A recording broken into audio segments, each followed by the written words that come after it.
इस वक्त आपको सीधा लिए चलते हैं एक प्रेस कॉन्फ्रेंस में। लगातार होटलों में रहे, आपस में संपर्क करते रहे, आपस में बातचीत करते रहे, सलाह मशवरा होता रहा।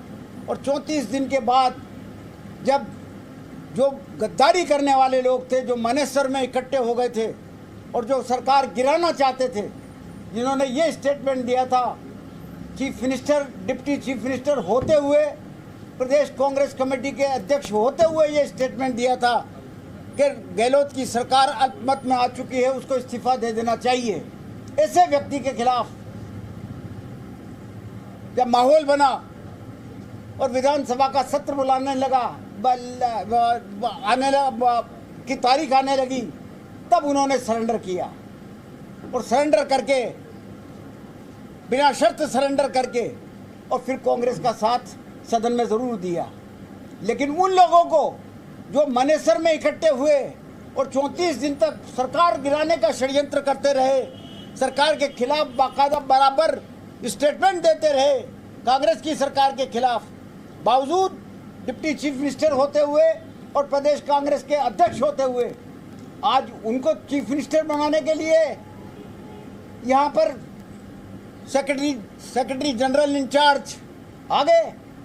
सेक्रेटरी जनरल इंचार्ज पर मेरा चार्ज है कि वो पक्षपातपूर्ण तरीके से यहाँ के विधायकों से बात कर रहे थे।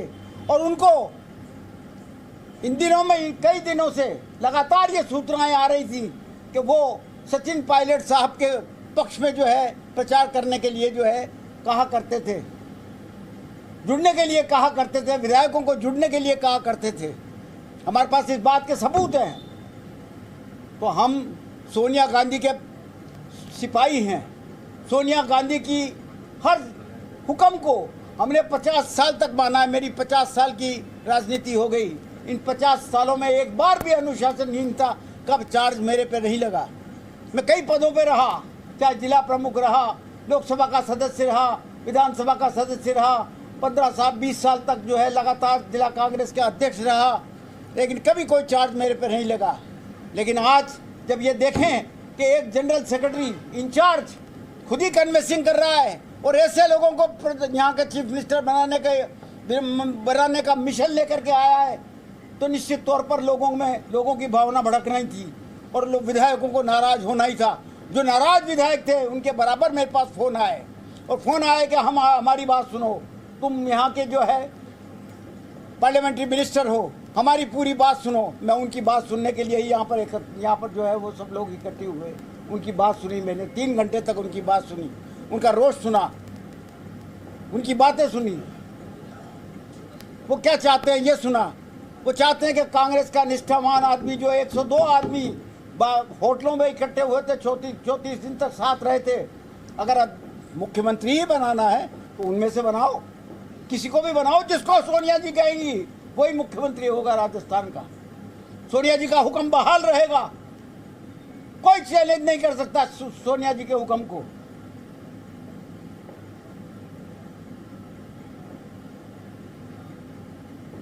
गद्दारी करने वालों को पुरस्कार दिया जावे, ये यहाँ का विधायक कभी बर्दाश्त नहीं करेगा।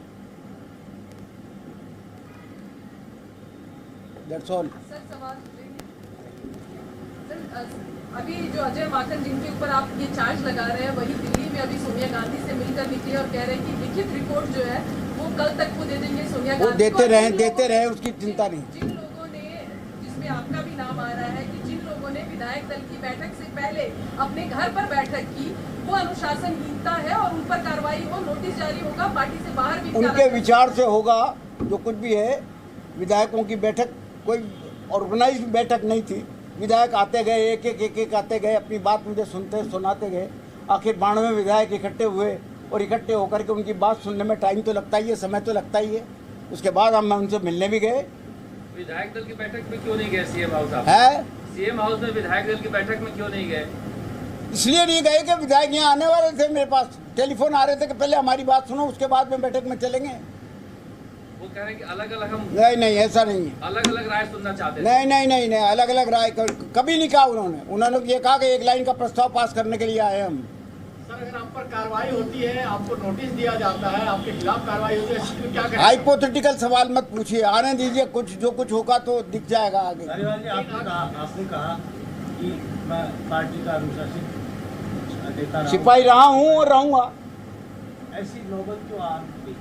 क्योंकि ये सचिन पायलट का ये तर्क देता है कि जब वापसी हुई थी उनकी मानेसर और तमाम बाड़ेबंदी के बाद, तो उनके कैंप के मंत्रियों को, नेताओं को मंत्री बनाया गया था, वो ही तर्क देते हैं। वो हुक्म भी हाईकमान का था जिसको कि मुख्यमंत्री जी ने स्वीकार किया था।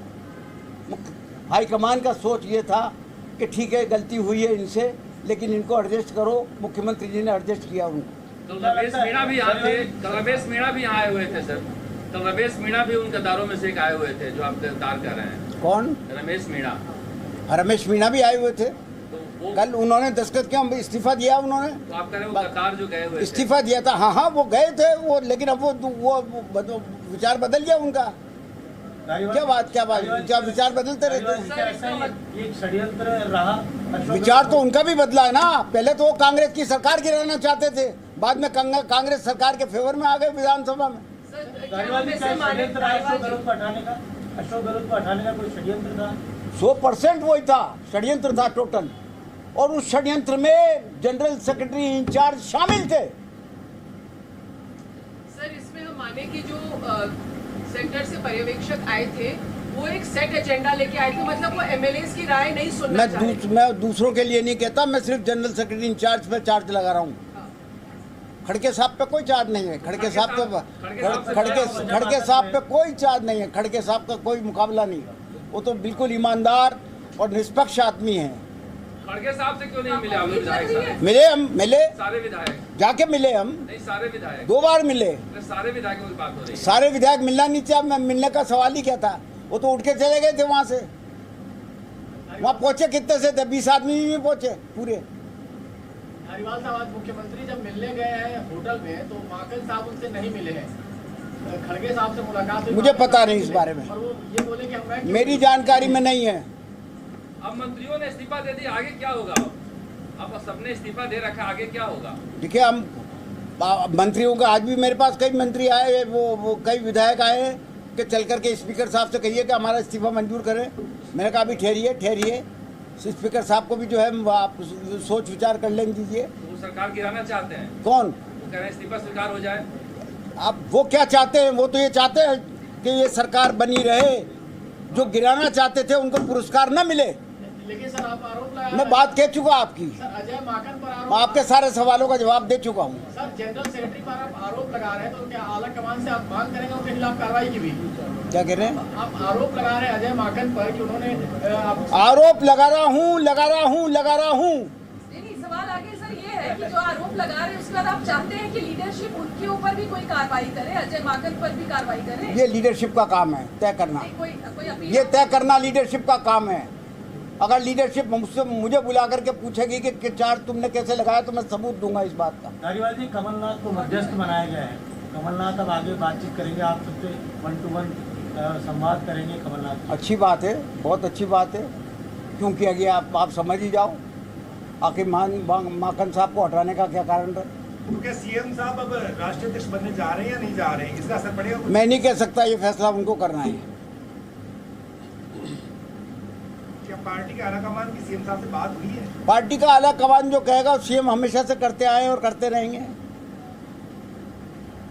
क्या लग रहा है, पर्दे के पीछे अशोक गहलोत पर आरोप लगाए जा रहे हैं और अशोक गहलोत अशोक गहलोत पे किसी ने पता ही नहीं। अशोक गहलोत पे किसी ने आरोप नहीं लगा, किसी ने भी आरोप नहीं लगाया। मैंने तो ऐसा सुना नहीं। नहीं, वो ये कह रहे हैं कि अशोक गहलोत जो आपने मीटिंग की, अशोक गहलोत को पता नहीं था आपकी मीटिंग को लेकर? उनको पता नहीं था, उनसे कोई कंसल्टेशन नहीं था हमारा। धारीवाल जी, एक आरोप भी लग रहा है कि एक युवा नेता जो मुख्यमंत्री का सबसे प्रबल दावेदार है, उसको पीछे रखने के लिए आप सब जो पुराने नेता है वो एक हो गए हैं। ये क्या बात हुई? नया और पुराना क्या होता है? मतलब विधायक है। धारीवाल जी, जो बातें आप लोगों ने यहाँ मीटिंग करके की, वो आप सीएम की बैठक में जाकर भी उठा सकते थे मजबूती के साथ, तो वो रास्ता आपने क्यों नहीं चुना? ये छोड़िए आप, ये तो ये तय करना तो हमारा काम था। सर लेकिन लेकिन आपकी गलती के लिए सुना है कि अशोक गहलोत ने माफी मांगी है खड़गे साहब से जाकर कि कल विधायक नहीं पहुंचे। आप ही कह रहे हैं, मैं तो आपके मुंह से सुन रहा हूँ ऐसी बात। क्या खबर गलत है आप कह रहे हैं? बिल्कुल गलत। धारीवाल जी, आप पहले भी संसदीय कार्य मंत्री थे, अभी भी है, उससे पहले भी रहे हैं। तो सीएलपी की मीटिंग में नहीं जाना और पैरेलल मीटिंग बुलाना, इसको पैरेलल मीटिंग बुलाई किसने? मेरे पास तो लगातार फोन आते रहे कि हम आ रहे हैं, हम आ रहे हैं, हम आ रहे हैं, हमारी बात सुनो, हमारी बात सुनो। 8 बजे तक मेरे पास लगातार टेलीफोन आते रहे, क्योंकि अचानक मीटिंग बुलाई गई सीएलपी की। परसों रात को 10 बजे डिसाइड हुआ कि सीएलपी की मीटिंग होगी। कोई गांव था, कोई कहाँ था, कोई कहाँ था, कोई कहाँ था। आखिर आने में वक्त लगा उसको। जैसे जैसे वो आते गए वैसे वैसे जो है मैं मिलता रहा उनसे, उनके विचार जानता रहा।